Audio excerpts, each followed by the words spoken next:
주님 감사해요 주님. 대표님, 이번 달도 건물에 공실 없이 호실들이 잘 차서. 아이고, 미즈런드 해라. 도대체 몇 시에 나오는 거야? 안녕하세요. 제가 아침잠이 없어가지고요.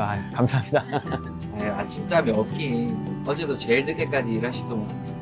할 일이 좀 많아가지고. 감사합니다. 안녕하세요. 네, 감사합니다. 네, 고맙습니다. 네.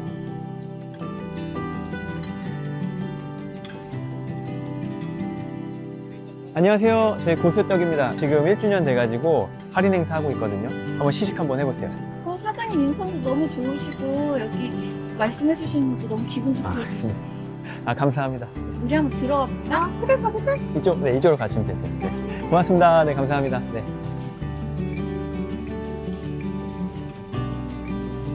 어서 오세요.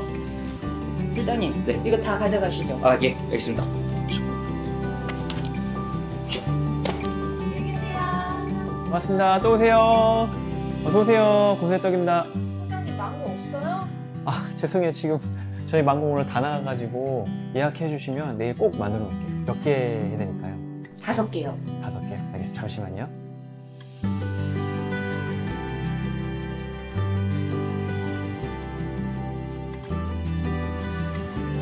여보, 우리 오늘 소고기 먹어야 돼. 와, 진짜 떡 다 팔렸잖아. 와, 이런 날이 있네. 너무 감사하다, 진짜. 손님들도 떡 맛있다고 해주시고, 뭐 인상도 좋다고 해주시고. 진짜 감사한 날이다. 그치?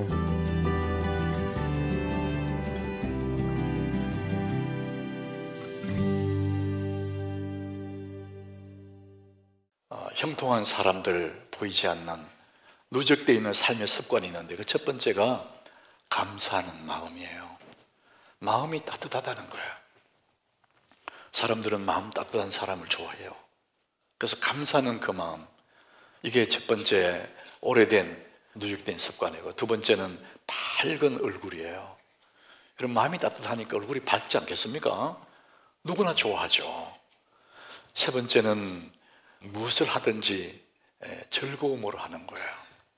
자기 맡은 일을 기쁨으로, 즐거움으로 그 일을 하다 보니까 잘 되게 되어 있어요.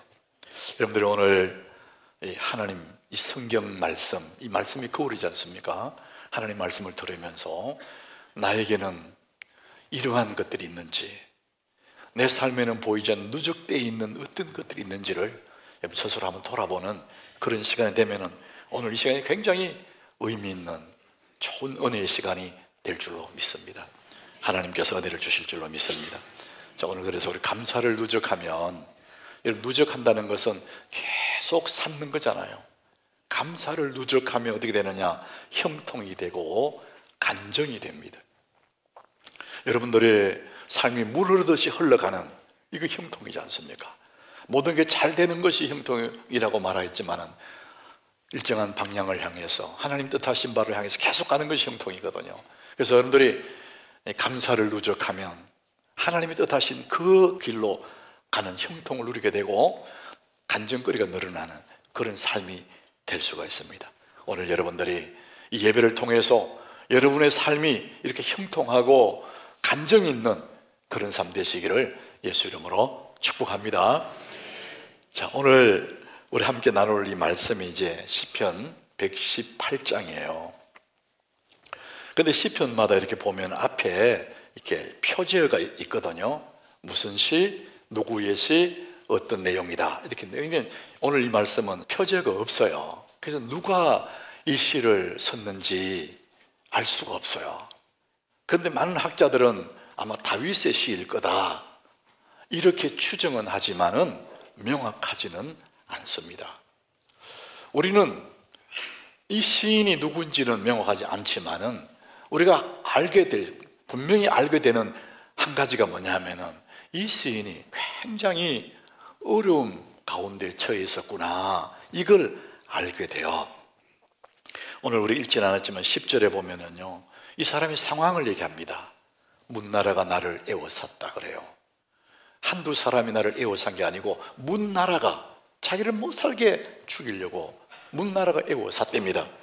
11절에도 보면은 그들이 나를 애워사고 애워샀대요. 그러니까 2겹, 3겹으로 꼼짝 못하게 나를 애워사고 애워샀다. 그냥 그의 상황은 너무나 곤고하고 희망이 안 보이는 상황이에요. 12절에 보면은 그들이 벌들처럼 나를 에워쌌대요. 여러분, 벌떼가 공격해 올 때 얼마나 힘듭니까? 벌들처럼 나를 에워쌌다. 참 어디를 돌아봐도 희망이 보이지 않는 그런 상황에 처해 있다는 거예요. 그런데 그런 가운데서 반전이 일어나요. 그의 마음에 믿음의 고백을 하는데 그게 17절이에요. 자기는 어떤 일이 있어도 나는 이렇게 될 거야, 이렇게 얘기합니다. 우리 같이 한번 읽어보겠습니다. 내가 죽지 않고 살았소. 여호와께서 하시는 일을 선포하려다. 그 많은 사람들이, 원수들이 나를 멸망시키려고 그렇게 애워싸고 애워쌌지만은 자기는 믿음이 있는 거예요. 나는 죽지 않고 살았어. 여호와께서 하시는 일을 선포하려다. 내가 살아온 이야기를 하는 것이 아니라 하나님이 행하셨던 그 일들을 내가 선포하겠다, 간증하겠다, 이런 이야기예요. 이 믿음을 가지고 있는 겁니다. 우리는 오늘 이 사람이 그런 가운데서 기가 막힌 상황에서 처해 있으면서도 절망하지 않고 무릎 꿇지 않고 내가 죽지 않고 살았어. 여호와께서 하신 일을 내가 선포하겠다, 이런 믿음을 가지고 있는 거예요. 이분이 하나님을 경험한 그런 가운데서 하나님을 만났던 그 이야기들을 오늘 마음의 고백으로 써놓은 거죠. 자, 우리는 하나님을 아버지라 믿는 사람들이에요. 예수님으로 인하여서 하나님을 내 아버지라 믿어요. 근데 여러분들이 내가 믿는 하나님, 내 하나님, 내가 아는 하나님, 내가 경험한 하나님은 어떤 분이실까? 여러분 각자가 생각해보면 다 다릅니다. 우리가 믿는 하나님은 전능하신 분은 틀림없는데 여러분이 믿는 하나님은요 다 달라요. 크신 하나님을 믿는 사람도 있고 아무 힘없는 하나님을 믿는 사람도 있어요. 근데 이 시인이 경험한 하나님은 어떤 분인지를 자기 입으로 고백한 것이 오늘 본문의 이야기예요. 여러분이 믿는 하나님, 여러분이 알고 있는 하나님은 어떤 분이실까? 우리가 호랑이를 알아갈 때 그림책에서 호랑이는 이렇게 생겼구나 이렇게 보고 아는 거예요. 그림책에서 보인 호랑이는 너무 귀여워요. 강아지같이. 그렇잖아요? 모양을 보고. 그래서 나는 호랑이를 안다. 왜? 그림책에서 봤으니까. 생김새를 안다, 그 말이잖아요. 그런데 이 사람이 어느 날 산길을 가다가 진짜 호랑이를 만났어요. 그럼 호랑이 만나서 어떻게 살아납니까? 구사일생으로 살아남았어요. 이 사람은 이제 호랑이를 경험한 사람이에요. 이전에 호랑이를 설명할 때는 호랑이는 이렇게 생겼고 이렇게 생겼고 이렇게 말하지만은 호랑이를 경험한 이후에는 이 사람이 호랑이를 말할 때 눈을 부릅뜨고 목소리도 다르고 상기한 모습으로 호랑이는 이렇다고. 왜? 호랑이를 경험했으니까. 많은 사람들이 하나님은 이런 분이더라 그냥 듣기만 한 하나님이에요. 성경 속에 갇혀있는 하나님, 그림책에서 호랑이 보듯이 막연한 하나님이에요. 그런데 하나님을 경험해보면은 하나님 그런 분이 아니에요.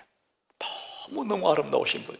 오늘 이 시인이 경험한 하나님을, 자기는 그런 하나님을 경험해 너무너무 하나님이 벅차고 감격스러워서 딱 한 절로 하나님을 경험한 하나님을 소개합니다. 오늘 1절이에요. 이 시인이 소개한 하나님, 경험한 하나님을 우리 같이 읽어보겠습니다. 여호와께서 감사하라. 그는 선하시며 그의 인자하심이 영원하미로다. 자기는 하나님을 만나보니 그 하나님께 감사하지 않을 수가 없어. 저절로 경외심이 나오고 저절로 막 감사를 나오고. 왜? 그는 선하시며 그의 인자하심이 영원합니다. 이 하나님을 경험한 거예요. 그는 선하시다 말은 언제나 옳은 분이라는 거예요. 그리고 그의 인자하심, 인자는 헤세드라 그래요. 히브리어에 표현할 단어가 없는 거예요. 하나님의 그 사랑은 표현할 길이 없어서 헤세드라 그러는데 이거 영어 표기에 보니까 로얄 러브라 그래요. 여러분 러브가 참 좋은 단어지 않습니까? 근데 그 앞에 로얄이라고 붙여놨더라고요. 하나님의 그 사랑은 너무나 크고 너무나 높고 너무나 깊어서 사람의 언어로 표현할 길이 없어서 그의 인자하심, 그 로얄 러브는 영원하다, 이렇게 표현하고 있습니다. 삶의 여정 속에 정말 소중한 단어가 있다면 사랑이지 않습니까? 사람은 사랑받을 때 행복하잖아요. 그런데 인간의 사랑이라는 것은 제한적입니다.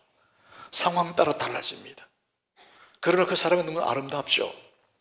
여러분 집에 가서 옆에 있는 아내에게, 남편에게 여보 왜요? 나 사랑해요, 이렇게 고백하면 너무 좋아할 거예요. 사랑한다고 말하는데 누가 안 좋아해? 근데 아내가 부엌에서 국을 끓이고 밥을 하고 막 바쁘게 일하고 있는데 야바 불러서요, 뭔 일 있는지 쫓아와서 왜? 그랬더니 사랑한다고. 아마 그때 표정이 궁금하잖아, 그죠? 그래도 싫지는 않겠지만 쓸데없이 간다고, 실없는 피식 웃을 수도 있어요, 좋아하면서. 그럼 다시 부엌으로 가겠죠. 그런데 밤에 자는데 달콤한 새벽잠, 너무 잠결에 빠져있는 거, 아름다운 꿈도 꾸고 있는데 여봐 깨웠어요. 쿡쿡 쳐가지고 깜짝 놀라 깨서 무슨 일인 줄 알고 새벽 깨우니까 왜요? 그랬더니 사랑한다고. 그때는 욕 바가지 하던 목사입니다. 여러분, 인간의 사랑이라는 게 제한적이에요. 상황 따라 다를 수 있습니다. 하나님의 사랑, 인자하심, 그 헤세드는요 변함이 없습니다. 밤이나 낮이나 새벽이나 언제나 주님 사랑해요. 그럼 주님도 그래 나도 너 사랑해. 여러분, 하나님의 사랑은 영원한 줄 믿으시길 바랍니다. 변함이 없어요. 영원한 그 사랑이 있다는 거예요. 그래서 그 하나님의 사랑을 표현할 길이 없어서 이 세상에 가장 사랑을 가진 사람이 부모인데 이 부모를 빗대어서 이 사랑을 표현합니다. 시편 27장 10절이에요. 우리 같이 읽어봅니다. 내 부모는 나를 버렸으나 여호와는 나를 영접하시리다. 여러분, 가장 고귀한 사랑은 부모의 사랑이잖아요. 부모는 자식이 태어날 때부터 이 자식이 자라서 어른 될 때까지 끝없이 짝사랑하는 거예요. 자식이 뭐라도 계속 사랑하는 거예요. 이게 부모의 사랑을 능가할 사랑이 없어요. 그리고 마지막까지 자식을 사랑하다가 죽어요. 이게 부모의 사랑이에요. 그래서 세상에서 가장 높고 아름답고 숭고한 사랑이 부모의 사랑인데, 시인은 이렇게 말해요. 자기가 하나님을 경험해 보니까 가장 아름다운 부모의 사랑인데, 부모는, 내 부모는 어떤 상황이 있어서, 어떤 피치 못할 형편이 있어서 부모는 나를 버렸으나 여호와는 나를 영접하시리이다. 그 사랑이 너무나 크더라는 거예요. 여러분, 이 사랑이 내가 믿는 아버지, 내 하늘 아버지의 사랑인 줄 믿으시길 바랍니다. 끝없는 사랑으로 우리를 돌보시는 거예요. 언젠가 제가 저 강화도 기도원에 갔을 때 바닷가에 갔을 때 이 얘기를 한 적이 있어요. 여러분, 그 바닷가에 아무도 없는 해변을 이렇게 걸어가면 내 뒤에 모래에 발자국이 따라오죠. 삐뚤삐뚤한 발자국, 끝없이 발자국이 따라옵니다. 내 걸어가는 흔적이들이잖아요. 건너편 언덕에 서서 이렇게 돌아보면 파도가 일렁일렁 와서 어느새 내 발자국이 다 지워졌어요. 이게 뭐냐? 내 인생길 걸어가면 허물이 많아요. 우리는 실수도 많아요. 때로는 헛된 그런 삶을 살 때도 있어요. 그렇지만 내 뒤에는 끝없이 여호와의 선하심과 인자하심이 계속 따라오면서 내 흔적들을 계속 지우시는 거예요. 이게 시편 23장 6절의 말씀이에요. 내 평생에 선하심과 인자하심이 반드시 나를 따라온다는 거예요. 내 뒤를 계속 따라온다는 거예요. 옛날 성경에는 정녕 나를 따르리니 그랬어요. 내 허물 많은 이 인생으로 하나님 앞에 갈 수 없지만은 그의 선하심, 인자하심 평생에 나를 따라오기 때문에, 그 하나님 나를 다 용서하고 지워줬기 때문에 내가 여호와의 집에 영원히 살리로다, 이렇게 되는 거예요. 여호와의 선하심, 인자하심이 여러분을 쫓아오심을 믿으시길 바랍니다. 내 평생 살아온 길 뒤돌아보니 저절로 그 찬이 나오더라. 짧은 내 인생길 오직 주의 은. 아무리 내가 열심히 산들 허물이 많지 않습니까? 근데 그 선하심, 인자하심이 계속 나를 따라오는 거예요. 이런 하나님 은혜를 믿으시길 바랍니다. 선하심과 인자하심이 내 평생 따라온다는 거예요. 이 시인이 경험한 하나님이 그런 하나님이라. 내 부모는 나를 버려도 그 하나님의 선하신 인자하심이 평생 나를 쫓아와서 내 허물을 다 용서해 주셔서 나를 아버지 집에 있게 하시는 그 사람, 그 하나님을 경험했다는 거예요. 하나님의 이런 분이십니다. 이 시인은 또 그 좋으신 선하시고 인자하신 하나님이 뿐만 아니라 자기가 경험한 하나님을 바라보니까 이 하나님이 어떤 하나님이냐, 오늘 6절에 이렇게 고백합니다. 우리 같이 읽어봅니다. 여호와는 내 편이시라 내가 두려워하지 아니하리니 사람이 내게 어찌할까. 하나님은 내 편입니다. 자기를 둘러서 있는 벌떼같이 덤벼드는 그런 원수들 속에 있었지만은 하나님이 내 편이 되니까 나는 두렵지 않다. 사람이 내게 어찌할까. 자기는 그렇게 하나님을 경험해 보니 이런 분이더라. 하나님 내 편이었더라. 이렇게 고백합니다. 하나님은 언제나 여러분의 편임을 믿으시길 바랍니다. 하나님 다 내 편에 계세요.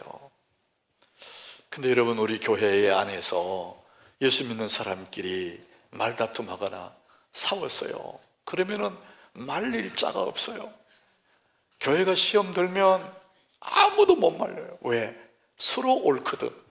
하나님 서로 자기 편이라 생각해. 그래서 막 금식하면서 싸웁니다. 새벽 기도하면서 싸웁니다. 하나님 저것들을 좀 어떻게 해달라고. 그쪽 편에서 또 뭐라냐, 저것들이 문제라고. 여러분, 하나님 누구 편 들 것 같아요? 믿음 좋은 권사하고 믿음 좋은 집사하고 싸워서 하나님 누구 편 들어? 둘 다 막 새벽 기도하고 막 둘 다 막 금식하면서 싸우니까 아무도 못 말려. 왜? 하나님 내 편이라는 거예요. 야, 참.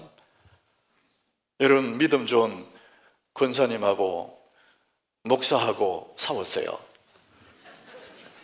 하나님 누구 편 들 것 같아요?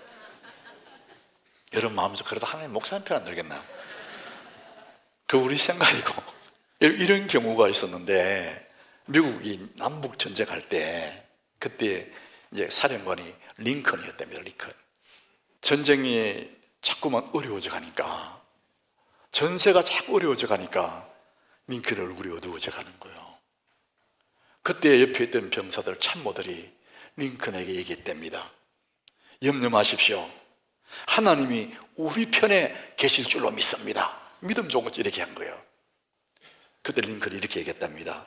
내가 염려하는 것은 하나님이 우리 편에 계실까가 아니고 우리가 하나님 편에 있는가 하는 그것입니다. 하나님 누구 편에 있느냐? 하나님 편에 있는 사람. 여러분은 하나님 편에 계십니까? 사람들이 하나님을 주여 믿습니다 하거든요. 응? 여러분 그런 거 많이 주여 믿습니다. 안 믿어지면 더 세게 믿습니다 이렇게 상시역 발음해가지고 안 믿어지니까. 우리는 주님을 믿는다고 말하잖아요. 그럼 주님은 나를 믿어줄까? 하나님 여러분 믿을 수 있을까? 나는 믿습니다 이렇게 하면 주님 나를 믿어주실까? 그래서 언제나 하나님이 내 편은 맞는데 정말 중요한 것은 내가 하나님 편에 있나 이거예요. 왔다 갔다 하지 않느냐 이런 얘기겠죠. 근데 이 시인은 그런 하나님 내 편에 있다는 것을 이 사람은 경험한 거예요. 그 원수들 무리 가운데서도 내가 죽지 않고 살아서 여호와의 그 인자하심 선하심을 선포하겠다 이렇게 말하거든요. 하나님은 살아계시고 그 하나님을 이 사람이 경험을 한 겁니다. 자, 여러분 하나님을 경험하면 정말 가슴 벅차서 감사하지 않을 수가 없는 그 하나님인데, 이 하나님을 어떻게 경험했냐? 이분이 막 이게 연구해서 알았냐? 그게 아니고, 여러분 사람은 인격이기 때문에 인격은 겪어봐야 하는 거겠지 연구해서 되는 게 아니에요. 여러분 물건들은 분석해 보면 알아요. 근데 사람은 겪어봐야 알게 됩니다. 하나님은 인격자시기 때문에 하나님을 경험해 봐야 알게 되는 거예요. 자, 어떻게 이 시인이 그 하나님을 경험했을까? 5절입니다. 오늘 본문 5절 우리 같이 읽어보겠습니다. 내가 고통 중에 여호와께 부르짖었더니 여호와께서 응답하시고 나를 넓은 곳에 세우셨도다. 이분이 고통 중에, 그 사람들이 자기를 둘러싸고 원수가 둘러싸는 그 고통 중에 걱정하고 근심하고 있었다면 하나님 경험할 수 없어요. 고통이 우리를 하나님 경험하게 해주지는 않습니다. 그러나 그 고통 중에 하나님께 부르짖었대요. 하나님, 기도했다는 거예요. 부르짖으니까 하나님을 경험하게 되는 거예요. 하나님 내게 응답하시고 나를 넓은 곳에 세우셨다, 이렇게 말합니다. 사랑하는 여러분, 하나님은 이 기도를 통해서 하나님이 어떤 분인지를 경험하게 되는 거예요. 여러분, 기도는 하나님과 내가 1대1로 맞서는 거예요. 그때 하나님과 자주 1대1로 맞서서 하나님을 겪어가는 거예요. 그래서 하나님을 알아가는 것입니다. 마크 베터슨이라는 목사님이 서클 메이커라는 책을 썼습니다. 동그라미 친 서클 치는 사람, 서클 메이커. 거기에 어느 선교사님 얘기를 해요. 아프리카 어느 오지 마을에 선교사님이 그 동네 사람들을 전도해서 예배를 드리는데 예배 드릴 장소가 마땅치 않아서 큰 나무 밑에서, 나무 그늘을 삼아 그 밑에서 예배를 드리는 거야. 그래서 주일마다 그곳에 나무 그늘에 성전 삼아서 막 예배를 드렸어요. 그 동네에 무당이 하나 살았는데 예수 믿는 사람이 자꾸 나무 밑에 예배 드리니까 그게 싫은 거예요. 이번 영적으로 부딪히잖아요. 그러니까 이 무당이 그날부터 이들이 예배 드리는 그 나무 밑에 와가지고 나무를 저주하는 거예요. 소금 뿌리고 막 저주하는 거예요. 그러니까 나무가 시들시들해지는 거예요. 점점 말라가는 거예요. 이런 나무가 시들시들하고 말라져 가니까 선교사님 큰 걱정이 됐어요. 나무 마르는 거는 괜찮은데 자칫하면은 하나님이 무당이 더 세다 하나님보다 사람들이 그 생각할까봐 걱정이 됐어요. 그래서 그 믿음의 사람들을 불러 모아가지고 얘기한 겁니다. 우리 이제부터 저 나무가 살아나도록 기도하자. 그래서 이들이 와가 줄로 앉아가지고 하나님 이 나무를 살려주옵소서, 손을 얹고 막 나무는 살아날 지어다 막 명령하고, 무당은 와가지고 막 저주하고 이 사람들은 나무를 막 살려달라고 기도하고. 어떻게 됐을까요? 나무가 살아났어요. 싱싱하게 다시 살아난 거예요. 그리고 여러분, 보통 나무에는 열매가 1년에 한 번만 열리는데 새로 살아난 이 나무는 1년에 열매가 2번씩 열린다는 거예요. 이들이 기도해서 나무 살은 게 문제가 아니라 하나님을 경험한 거예요. 와, 하나님 이런 분이시구나. 기도를 통해서 뭐 하느냐? 하나님을 알게 된 것입니다. 여러분, 하나님은 경험해 보면 너무나 크고, 하나님을 경험하려면 1대1로 하나님 앞에서는 기도하는 것, 이게 너무나 중요한 거예요. 그래서 이분도 하나님을 경험한 거죠. 고통 중에 부르짖어서 하나님을 경험해보니 하나님은 어떻다? 오늘 1절에 얘기하잖아요. 하나님은 딱 한마디로 말하면 여호와께 감사하라. 그는 선하시며 그 인자심이 영원하미로다. 우리 다시 한번 해봅시다. 1절입니다. 여호와께 감사하라. 그는 선하시며 그의 인자심이 영원하미로다. 아이작 윌턴이라는 사람이 이런 얘기를 해요. 하나님이 계시는 거처는 두 곳이 있다. 하나님의 거처, 하나는 천국이고 또 하나는 감사하는 자의 마음이다 그래요. 여러분, 감사하는 사람의 마음에는 하나님이 계신다는 거예요. 여러분 기억하십시오. 여러분 마음속에 감사하는 마음을 품고 있으면 하나님이 거기에 계신다는 겁니다. 여러분, 공항에 가면 검색대가 있어요. 우리 몸을 수색하는 검색대가 있습니다. 짐을 다 통과시키고, 그리고 빈몸으로 검색대를 착 들어가면은 몸에 아무것도 없으면은 괜찮아요. 그냥 싹 통과될 수 있어요. 그런데 뭐 세부째 뭐 있으면은 소리가 나요. 삑 소리가 나요. 그러면은 바로 거기에 있었던 사람이 내 몸을 다 수색합니다. 쫙 만져요. 저는 그런 상상을 해봤어요. 우리 예배당 입구에 검색대를 하나 딱 만드는데, 검색대 이름이 뭐냐? 감사탐지기. 예배당 들어올 때 감사를 가진 사람들 딱 들어가면 띵동 바람불이 쫙 돌아오는 거예요. 그렇게 다 이어서 예배하고요. 삑 빨간불 탁 들어오면 못 들어오고. 여러분, 그러면 만약에 오늘 바깥에 있었으면 그 탐지기를 통과해가지고 띵동 파란불 들어오는 여기 앉아있는 사람 몇 명이 될까? 여러분, 통과했을 것 같아? 오늘 아침에 기분 나쁜 사람 못 들어와. 아유, 내가 설교해야 되는데 나는 들어올 수 있었을까, 그러면. 그런 생각이 들더라고요. 이게 뭐 직분하고 아무 상관없이 마음의 감사를 품고 있나 품고 있잖아. 하나님은 감사한 자의 마음에 거하신다는 거예요. 여러분도 오늘 감사 탐지기 없어서 너무 감사한 거예요.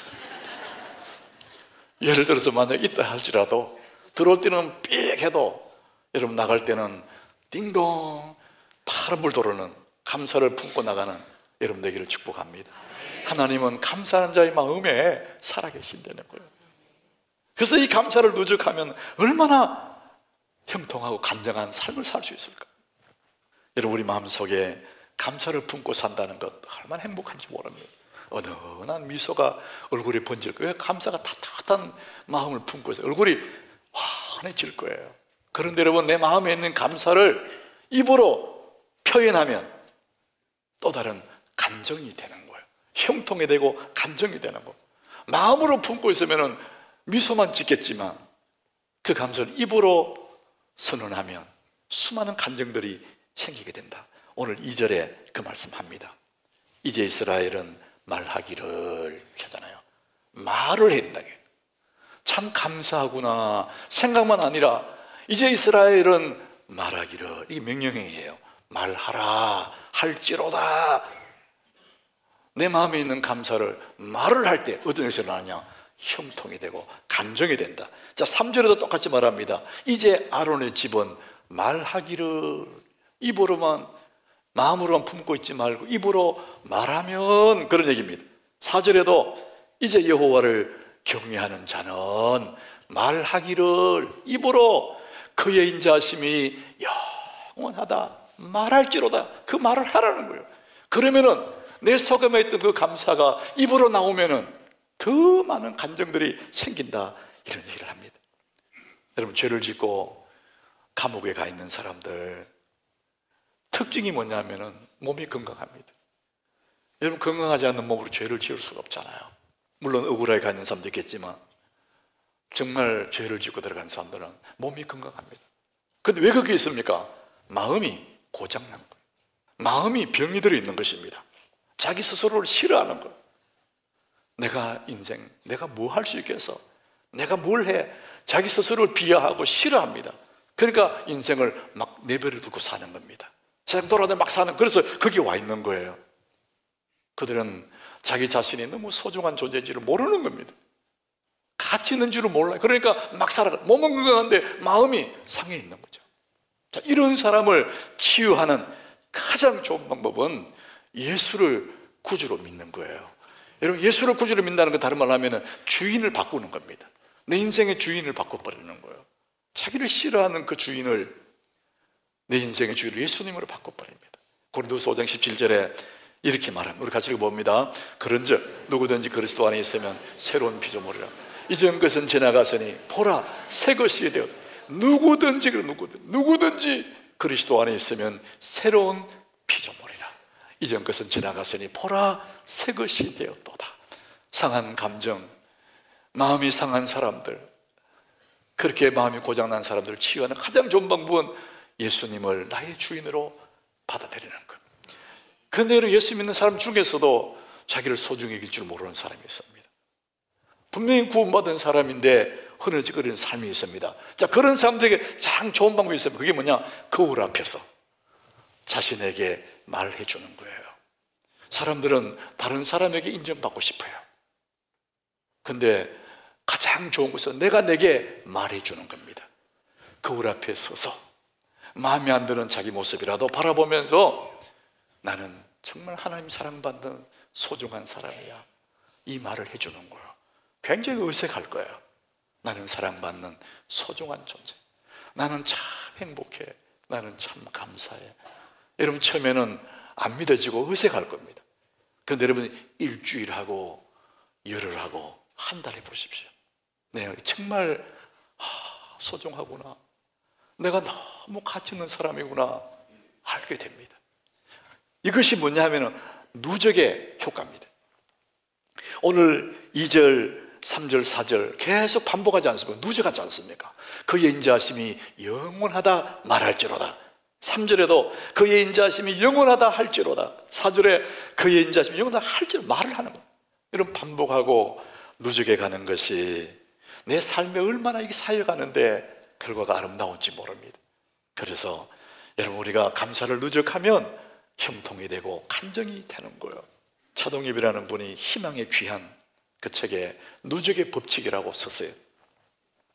미국 인디언들 사이에 진리처럼 그 사회에 통용되는 말이 하나 있는데, 그게 뭐냐면은 같은 말을 2만 번을 하면은 현실이 된다. 그 말을 믿고 산답니다. 누적의 법칙을 이야기하는 거예요. 우리 연세대학교의 사회복지학과 김재엽 교수팀이 이것을 실험해 봤답니다. 7주간 동안 자기 배우자에게 사랑해, 미안해, 고마워 요 말을 하겠대요. 매일 사랑해, 미안해, 고마워 이 말을 7주 동안 계속 하겠더니 부부관계가 놀랍도록 친밀해졌대요. 여러분, 틀림없지 않겠습니까? 사랑해, 미안해, 고마워. 그 부부가 어떻게 안 좋아지겠습니까? 뿐만 아니라 혈액 내에 산화성 스트레스 지수가 50% 감소했대요. 저는 이게 내용이 뭔지 모르겠지만 하여튼 좋아졌다 이런 얘기를 하는 거예요. 사랑합니다, 감사합니다 이 말 하는 것만으로도 암이나 고혈압이나 당뇨병이나 파킨슨병 등의 위험 발생률이 현저하게 떨어진다 이렇게 말합니다. 우리가 늙어가는 이 노화 속도도 늦춰진다고 합니다. 여러분 다 동안을 원하지 않습니까? 그러면은 감사하셔야 됩니다. 우리 얼굴이 환해지는 거예요. 피부과 가가지고 막 피부 긁어낸다고 되는 게 아니에요. 아프기만 아파 그거. 다음에 또 긁어내야 돼. 너무 힘들어. 그런데 감사하면 우리 노화가 늦춰지고 내 마음이 따뜻하니까 얼굴이 그렇게 표현이 된다는 거예요. 사랑하는 여러분, 감사를 누적하면 형통이 되고 간정이 됨을 믿으시길 바랍니다. 여리고성이 무너지는 거 생각해 보세요. 여러분, 한 바퀴 돌 때 아무 일이 일어나지 않았습니다. 그 다음 날도 아무 일이 일어나지. 사람들은 이거 한다고 뭐 되겠나 생각하지만 성경은 누적의 법칙을 얘기합니다. 돌고 또 돌고 또 돌고 마지막에 확 무너져 버립니다. 이 누적의 힘이 그런 거예요. 여러분, 우리 기도가 쌓이면은 아무것도 아닌 것 같은데 기도가 쌓이면 어떻게 되냐? 기적이 일어납니다.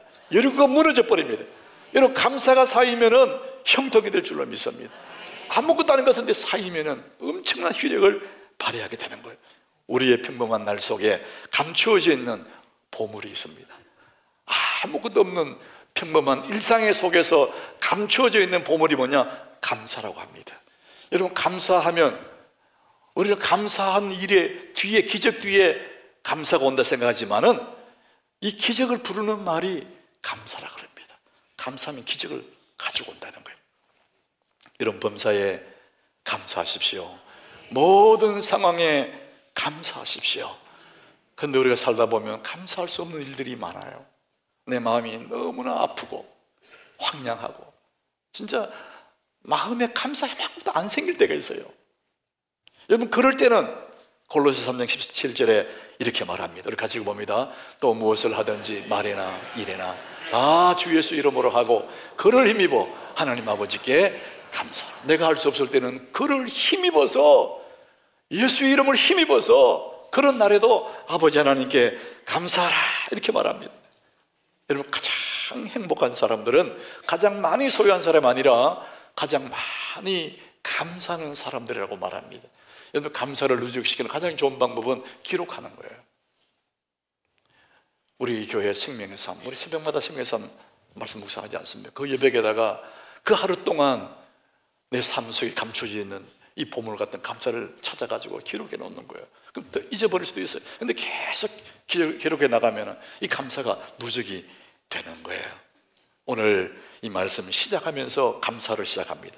1절 한번 보십시오. 우리 같이 읽어봅니다. 여호와께 감사하라. 그는 선하시며 그의 인자하심이 영원하미로다. 마지막 29절에도 똑같은 말씀합니다. 같이 읽습니다. 여호와께 감사하라. 그는 선하시며 그의 인자하심이 영원하미로다. 우리 자막 한번 이렇게 없애버려 보세요. 자막 꺼버려. 우리 같이 해보겠습니다. 여호와께 감사. 시작.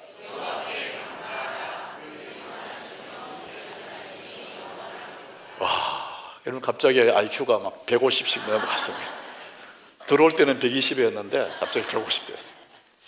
여러분 이렇게 살아가면 감사가 누적될수록 우리의 삶은 간정이 넘쳐나게 될 줄로 믿습니다.